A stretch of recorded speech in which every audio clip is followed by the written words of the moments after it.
दोस्तों, महाराष्ट्र में बीजेपी के साथियों में, या यूं कहें मोदी जी के साथियों में, इन साथियों में झगड़ा इस कदर बढ़ गया है, बीजेपी की टीम में झगड़ा इस कदर बढ़ गया है इन तीनों में कि मामला अमित शाह के हाथ से भी बाहर निकल गया है। अनकंट्रोलेबल, अनियंत्रित। और डी कंपनी, जी हाँ, सही सुना आपने दोस्तों, महाराष्ट्र के अंदर चुनाव आने वाले हैं और आप लोगों को पता है कि महाराष्ट्र के चुनाव के ऊपर हर एक की निगाह गड़ी हुई है। लेकिन खबर ये सामने निकल के आ रही है कि बीजेपी पार्टी अपने ही जाल के अंदर बुरी तरीके से फंस चुकी है। यानी कि बीजेपी के अंदर ही बगावत की आग देखने को मिल रही है। जिस तरह से महायुति गठबंधन वहां पर और महाअघाड़ी गठबंधन जो चुनाव लड़ रहे हैं दोस्तों, अब देखिए बीजेपी की जिस गठबंधन में उनका साथी है उसके अंदर किस तरह से आग की लपटें उड़ती हुई नजर आ रही हैं, या फिर यूं मान लीजिए तलवारें खिंच चुकी हैं और अपने ही जाल में बुरी तरह से यहां पर हम ये कह सकते हैं कि मोदी जी भी फंस चुके हैं। उनको समझ नहीं आ रहा, महाराष्ट्र का पूरा मामला अमित शाह और मोदी जी के हाथ से निकलता हुआ नजर आ रहा है। किस तरह से हमारे साथ वरिष्ठ पत्रकार मौजूद हैं दीपक शर्मा जी। आप लोग उनकी इस रिपोर्ट को जरा गौर से देखिए और गौर से सुनिए। नमस्कार, मैं दीपक शर्मा और मेरे यूट्यूब मंच पर आपका स्वागत।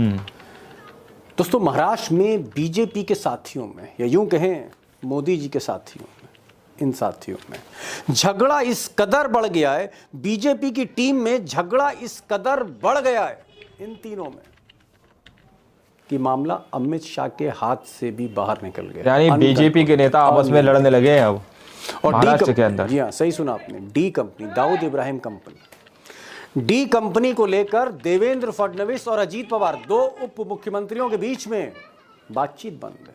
आगे बताऊंगा दाऊद का मामला क्या है। और उधर मुख्यमंत्री शिंदे और अजीत पवार के बीच में तलवारें ऐसी खिंची हैं कि बस वार करने के लिए मौके का इंतजार है। कुल मिलाकर आप कह सकते हैं कि एनडीए यानी महायुति, जिसे महाराष्ट्र में कहते हैं, आजकल बैंड बजा हुआ है। अब दोस्तों, आप ये जो धुआं उठता हुआ देख रहे हैं एनडीए में, महायुति में, और इसमें जो झगड़े हैं, इस झगड़े की जो शुरुआत है दरअसल वो एनसीपी के डिप्टी चीफ मिनिस्टर, सरकार के deputy chief minister Ajit Pawar Sharad Pawar के भतीजे, जो मोदी जी के साथ हैं आजकल। झगड़े की शुरुआत अजीत पवार ने तब की जब उन्होंने एक विवादास्पद नेता नवाब मलिक और उनकी बेटी साना मलिक, उनको एनसीपी का टिकट दे दिया। अब ये बात बर्दाश्त नहीं हुई देवेंद्र फडणवीस और बीजेपी से, क्योंकि देवेंद्र फडणवीस ने 2022 में नवाब मलिक को जेल भिजवाया था, ईडी का छापा पड़वाया था, सीबीआई की फाइल खोली थी और आरोप लगाया था देवेंद्र फडणवीस ने कि नवाब मलिक जो हैं ये दाऊद इब्राहिम से लिंक हैं, इनके दाऊद इब्राहिम से लिंक हैं। और यही नहीं, हसीना पारकर जो दाऊद इब्राहिम की बहन है उसके साथ इनकी बिजनेस डीलिंग है। ये आरोप लगाए और आरोप लगाने के बाद मोदी और शाह ने नवाब मलिक को जेल भेज दिया कि ये डी कंपनी का ऑपरेटर है, डी कंपनी का ऑपरेटर। लेकिन मैं इतना कहना चाहता हूं, अब उन्होंने एक फुलझड़ी जलाई है तो बम तो फूटेगा और दिवाली के बाद फूटेगा। और दिवाली के बाद नवाब मलिक, इनके अंडरवर्ल्ड के साथ क्या संबंध है, इसके सबूत मैं आपको भी दूंगा। अब अजीत पवार ने जब नवाब मलिक, जेल से छूटे नवाब मलिक को अपनी पार्टी में लिया तो देवेंद्र फडणवीस ने विरोध किया। और उसके बाद जब अजीत पवार टिकट देने लगे नवाब मलिक को, तो फडणवीस ने, आप कह सकते हैं, वो आग बबूला हो गए, उनसे बर्दाश्त ही नहीं हुआ। और उन्होंने कहा कि अगर आप टिकट दे रहे हैं तो फिर मैं एनसीपी के उम्मीदवारों का प्रचार नहीं करूंगा। बात यहां तक आ गई।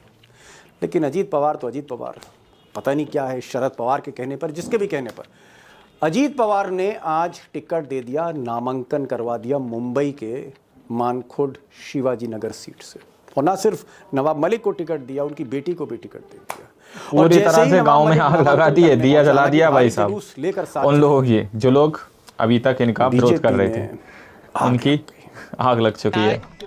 सुनिए नवाब मलिक को। कांग्रेस पार्टी के उम्मीदवार की हैसियत से अपना नामांकन भरा है। अब महायुति में मलिक साहब की इस आहुति से जो आग उठी, उसमें हाथ सेक लिए एकनाथ शिंदे ने। हालांकि आग में हाथ सेकने में शिंदे कभी पीछे नहीं रहते। और शिंदे ने अपने खास आदमी सुरेश पाटिल को नवाब मलिक के सामने खड़ा कर दिया। यानी आप कह सकते हैं कि महायुति में एक सीट से कई कई आदमी लड़ रहे हैं, और उधर कांग्रेस, उद्धव ठाकरे और शरद पवार ये सारे के सारे तंज कर रहे हैं देवेंद्र फडणवीस पर, अमित शाह पर, कि आप तो दाऊद इब्राहिम से लड़ रहे थे, आपने तो दाऊद इब्राहिम के आदमी को ही टिकट दे दिया। और हालत ये है कि उद्धव ठाकरे के बेटे आदित्य ठाकरे ने बाकायदा प्रेस कॉन्फ्रेंस कर दी। उसने कहा दाऊद के आदमी और इकबाल मिर्ची के आदमी चुनाव लड़ रहे हैं। मोदी जी, अमित शाह, देवेंद्र फडणवीस, एकनाथ शिंदे, इनकी महायुति से नहीं, इस पे एकनाथ शिंदे जी जवाब दे, क्योंकि वो दाऊद के पार्टनर को गले नहीं मिल सकते थे, किसी जो दाऊद से संबंध है उसके बाजू में नहीं बैठ सकते थे। फिर इकबाल मिर्ची का क्या हुआ? अब दोस्तों, बात सिर्फ नवाब मलिक तक सीमित नहीं है या डी कंपनी के कनेक्शन तक सीमित नहीं है। असली बात यह है कि महायुति यानी एनडीए जिसे आप कहते हैं, एनडीए में कई ऐसी सीटें, महाराष्ट्र की कई ऐसी सीटें जहां एक दूसरे के खिलाफ प्रत्याशी खड़े किए जा रहे हैं। यानी कहीं पर अजीत पवार ने अपना प्रत्याशी खड़ा कर दिया तो वहाँ बीजेपी का भी उम्मीदवार है, वहीं पर जो है शिंदे ने भी खड़ा कर दिया। कई सीटों पर यह हालत है, एक अटर कंफ्यूजन, यानी कि आपस में ही आग लगी हुई है बीजेपी के, एनडीए के चले जा रहे हैं। ये जो इंडिसिप्लिन है, महायुति के अंदर ये जो बढ़ रही है, मोदी और शाह संभाल नहीं पा रहे। जो भी कारण है आगे डिस्कस करेंगे। और यहाँ से एक बड़ा सवाल ये है कि क्या एनडीए का ये जो झगड़ा है, महायुति में ये जो झगड़ा हो रहा है, अपने ही जाल में किस तरह से फंसे हैं, बीजेपी को डुबो रहा है और मोदी और शाह हेल्पलेस दिख रहे हैं, हाथ बंधे हुए दिख रहे हैं कि करें तो क्या करें। सवाल ये भी है कि क्या महाविकास अघाड़ी शरद पवार, उद्धव ठाकरे, राहुल गांधी वाली इंडिया अलायंस, हालांकि मैच्योर लीडरशिप है यहाँ, क्या यहाँ भी झगड़े हैं उम्मीदवारी को लेकर, झगड़े हैं यहाँ पर सीटों को लेकर? ये आगे डिस्कस करूँगा। लेकिन जो बड़ा सवाल है वो यही है, मैंने शुरू में कहा था कि क्या बैंड बजने जा रहा है महाराष्ट्र में, महाराष्ट्र के अंदर बैंड बजने जा रहा है, क्या उल्टी गिनती शुरू होने जा रही है? मेहमानों को मैंने बुलाया है, मैंने टाइगर को आज इन्वाइट किया है और टाइगर से मैं पूछने जा रहा हूँ कि क्या महायुति में, एनडीए में जो प्रॉब्लम है वो मिस्टर फडणवीस हैं या प्रॉब्लम पवार हैं, या सबसे बड़े प्रॉब्लम आज की तारीख में मोदी के लिए मिस्टर एकनाथ शिंदे हैं, एक्सीडेंटल चीफ मिनिस्टर? क्या एक्सीडेंटल चीफ मिनिस्टर एक बहुत बड़ी प्रॉब्लम है? और मैंने ये भी पूछा कि आपको लगता क्या है कि हवा किसकी है, पब्लिक का मूड क्या है, what is the public mood, वो आपने क्या सेंस किया? ये मैं टाइगर से पूछूंगा और यही सवाल मैं उमाकांत लखेड़ा से भी पूछने जा रहा हूँ कि महाराष्ट्र में होने क्या जा रहा है, हवा का रुख किस तरफ है। पहला सवाल मेरा टाइगर से है। टाइगर, ये बताइए, झगड़े तो बहुत सुन रहे हैं कि साहब झगड़े हैं, तलवारें खिंची हैं, एकनाथ शिंदे तिरछे हैं तो फडणवीस तिरछे हैं, तो किसी के पीछे आरएसएस खड़ा है, किसी के पीछे किसी का पैसा खड़ा है। मुझे ये बताइए कि ये झगड़ा है क्या, ये शिंदे और फडणवीस का ये झगड़ा, बुनियादी झगड़ा क्या है साहब? ये चाहते क्या है दोनों? ये चाहते क्या है दोनों? सवाल भी बहुत बड़ा है।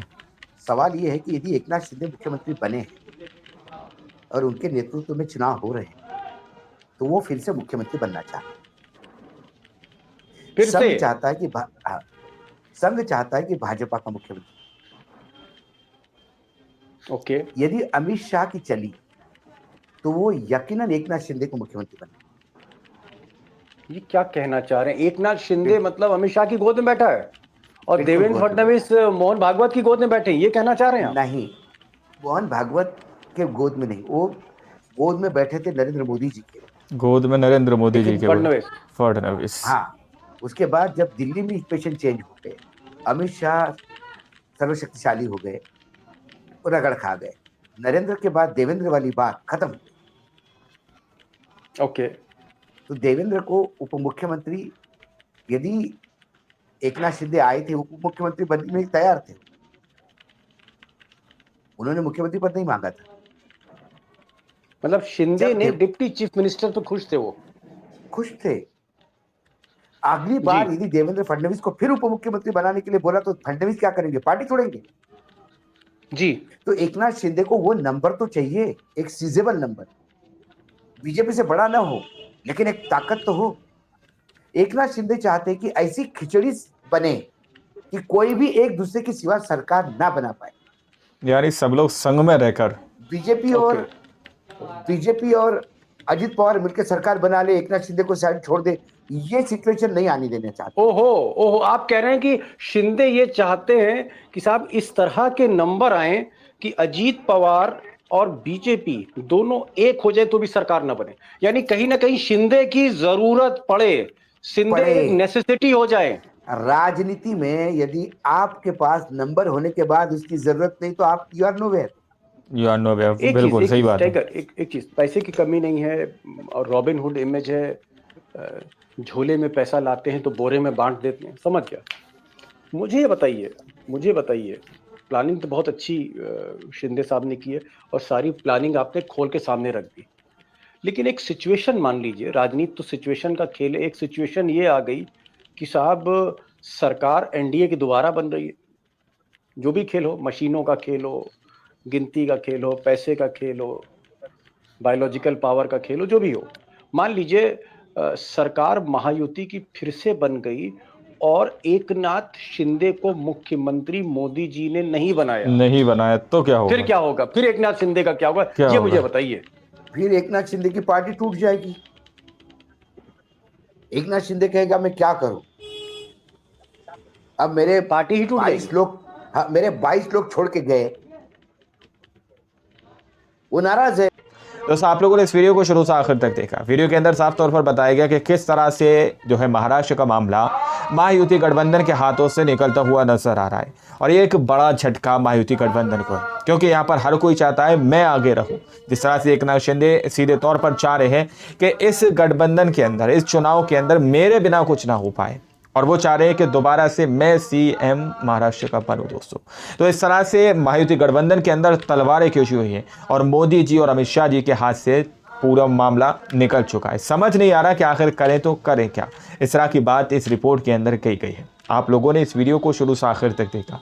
वीडियो के अंदर हर एक छोटे बड़े पहलू पर बात की गई है कि किस तरह से महायुति गठबंधन या महाअघाड़ी गठबंधन जो महाराष्ट्र के अंदर है, कैसे क्या वो लोग काम कर रहे हैं। हर कोई के पीछे आरएसएस है, किसी के पीछे कोई बड़े नेता का हाथ है, तो किसी के पीछे उसकी पावर ऑफ मनी है। हर तरीके से वो चुनाव लड़ने के लिए तैयार है। इस रिपोर्ट में फिलहाल इतना ही। बाकी आप लोग क्या सोचते हैं, अपनी राय कमेंट सेक्शन में जरूर दीजिएगा। मिलता है अगली वीडियो में, जब तक के लिए जय हिंद, जय भारत।